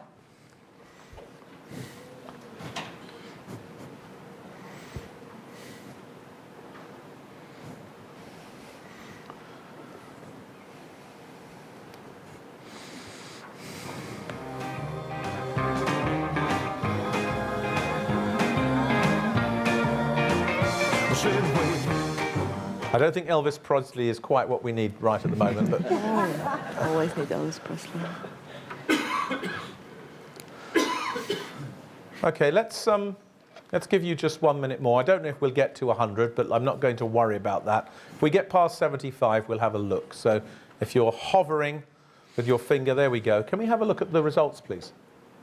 Okay, so migration flows to and from Europe and the rest of the world. This was a point, of course, raised by Andreu just in the last interaction. But the regional economic disparities that have been picked up by a lot of people, Alison's remarks about the weaknesses in the agglomeration model, the failure to recognize externalities properly, technological developments, which we've been discussing, of course, all the way through the last day and a half.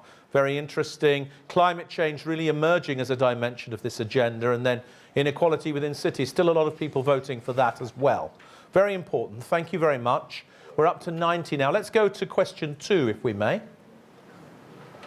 What should be the key elements of the territorial approach in future policies? Is it planning and making investment in functional areas, cross-border areas, functional urban areas, etc.? Is it providing support, institutional capacity and investment for design and implementation of local and regional development strategies? Or is it introducing territorial cooperation elements and initiatives in all support programs and operations? Of course, these are not exclusive choices, but please do vote now so that we can see which ones you prefer.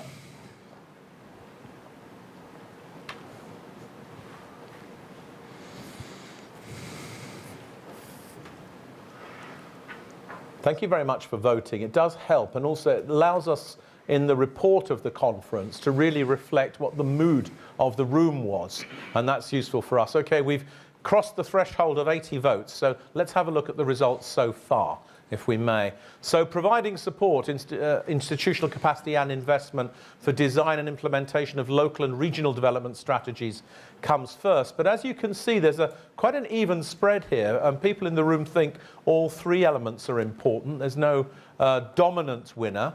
And as the votes go up, you can see the slides moving around. So that's very helpful. Thank you for your votes. Well, it's been a fascinating 2-hour conversation, and we've really covered the ground, I think, on the future territorial agenda for Europe. We look forward, of course, to the work that Andreo talked about right at the beginning, the fascinating studies that are going on. Claudia's brilliant presentation that put into context all of the work that's already there. And of course, Kai's remarks that focused us very much on illustrating different versions of territorial implications of some of the developments that are already going on. And then we've had our fantastic panel. And I'd like you, before you break for coffee and then come back here on time at 11:30, to join me in thanking this brilliant panel. Thank you very much indeed.